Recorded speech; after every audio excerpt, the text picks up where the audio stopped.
After all those months of anticipation waiting for your new baby to arrive, when they finally do, it can be quite overwhelming, and it's normal for you to be concerned about their sleep patterns. So what can you expect, and what are the realistic expectations when it comes to newborn sleep, and how can you manage it successfully? Well, the first thing you will notice that there is absolutely no routine, and this can be quite surprising because if you've been reading your parenting books, everybody goes on about routine, but the fact of the matter is that in the first 12 weeks of your little one's life, there is no regular routine. You will need to feed your baby and let your baby sleep when they need to. Now, we can't talk about newborn sleep without talking about feeding, because the two are really closely linked, obviously, because in those early weeks, that's pretty much all your baby does. They feed and they sleep, and when they poop and wee a lot as well. So when it comes to your baby's feeding, you'll notice that they will sometimes go 90 minutes and then need a feed. They'll sometimes go a few hours before they need a feed, and it can be erratic and it will vary from day to day. But the thing to remember is that this is perfectly normal. This will also mean that there might be occasions when you need to wake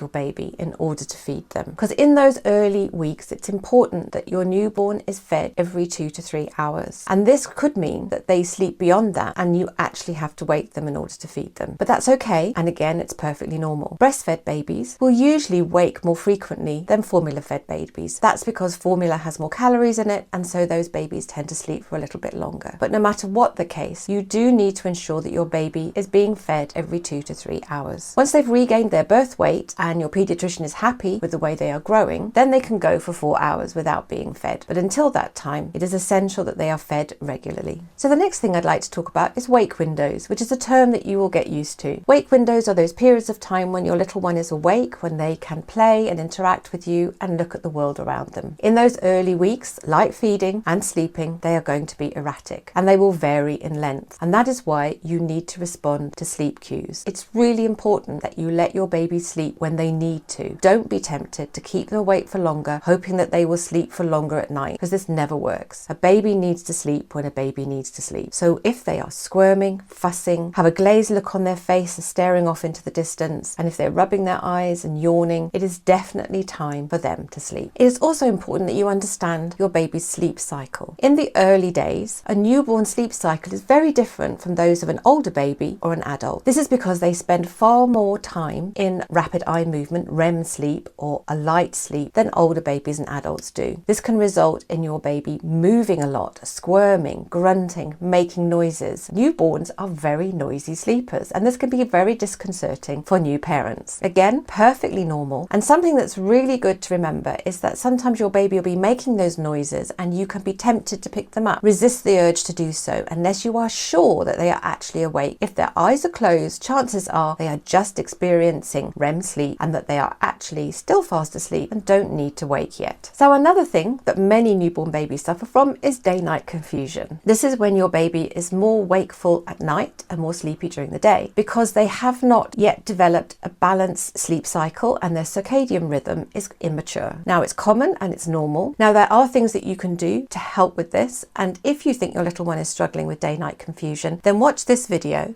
and there's also a very helpful post on the Teething to Tantrum website on the subject. I'll put links to both of those in the description box below. Now, we can't talk about newborn sleep without talking about how to deal with nighttime wakings. Newborn parents do not get much sleep. That just comes with the territory. But of course, you want to get as much sleep as you possibly can. And you also want your baby to learn that nighttime sleep is very different from daytime sleep. And the best way to start doing that is to approach nighttime wakings in a very different way to the way you approach daytime wakings. And that means in a dimly lit room with minimal interaction and using your voice and not really engaging with your baby at all. And I have a couple of other tips that can really help keep nighttime interactions low key and with minimal interruption so that your baby resettles really quickly. And the first one is you don't always need to change their diaper. If their diaper is only wet and it has not leaked out onto their sleepwear, then leave it be. From about 8 to 10 weeks, your baby is unlikely to poop at night. And that gives you another level of confidence that you don't need to change their diaper. So unless it's dirty and unless it has leaked, do not change it. The second one is that, believe it or not, you don't need to burp your baby. I came across a really interesting article the other day that linked to a study that backed this theory up that you don't need to burp your baby. Now, if you have a baby where you have to spend ages pacing the floor waiting for that burp to come and you're frustrated, all you want to do is put your baby back down in the crib and go back to sleep, but the burp never comes and you're worried they're going to wake up with discomfort later, don't. The chances are, if they're not burping quickly, that they have no wind to offer you. So just let it be, put them down. After they've been fed, put them back in the crib. So that means you can miss the diaper change and miss the burping, if at all possible, in your nighttime dealings with your baby. Now, if you have a gassy baby and you know that they suffer from that sort of discomfort and they burp really quickly, then by all means carry on doing so. But if you have a reluctant burper, don't keep hammering at it, just let it be. Now, the next thing I want to say to newborn parents is that any amount of nighttime sleep is a win. Yes, the periods will get longer as your baby gets older, and in the first weeks there is very little sleep and very little difference between the amount of sleep during the day and the amount of sleep at night. But every hour that you get of sleep should be celebrated, and you need to remember that your baby waking often at night is perfectly normal. In fact, when we first refer to babies sleeping through the night, we actually mean that they are sleeping for 5 hours at a time. So you can see it's a very slow process. Just embrace every minute of sleep that you can get. So now let's talk about the witching hour. It's got a rather sinister connotation to it, of course, with its name. It's also known as purple crying, but I always refer to it as the witching hour. This usually happens during early evening when your baby experiences some intense crying. It starts around 2 to 3 weeks, peaking at about 8 to 10 weeks, and then by 3 to 4 months should have petered out altogether. There is nothing much you can do about the witching hour. It is inevitable, it is normal, and most babies experience it. And it can happen during the day, but it's more likely to happen in the evening. Now, if you are struggling with the witching hour and you want to know how to manage it and to make it run more smoothly, I can't wave a magic wand and make it go away completely, but there are some things that you can do to help and make it easier. And that is why I made a video about the witching hour, which you can watch, and I'll put a link in the description box below for that. So finally, let's talk about cluster feeding. Cluster feeding can happen in babies up to 3 to 4 months of age, and although it can happen any time in the day, it's more likely and more frequent in the early evening and often coincides with the witching hour. We're not certain why babies cluster feed when they want a succession of short feeds over a few hours and where they seem incredibly hungry, but we presume it's because they're experiencing a growth spurt. And of course, newborns are going through a really intense growth period in their lives, so that's probably why they cluster feed. The plus side, although it can be very demanding to cluster feed, sometimes if you're cluster feeding during the course of the evening, it will mean that initially for that first part of the night, your baby will have a good length of sleep where you can have a bit of a breather. So let's look on the bright side when it comes to cluster feeding. So whether you already have your newborn or whether you're expecting your baby soon, I hope you found this video helpful. The newborn phase can feel like when you're in it that it's going on forever, but trust me, in the grand scheme of things, it passes relatively quickly, and before you know it, your baby will be sleeping for longer, being awake for longer, and you will start to recognize a more regular routine occurring around which you can build your day. Now, there's lots of information on the Teething to Tantrums website so that you can build those routines successfully, and I'll put links to all of those in the description box below. Thank you for watching, and please don't forget to like, comment and subscribe.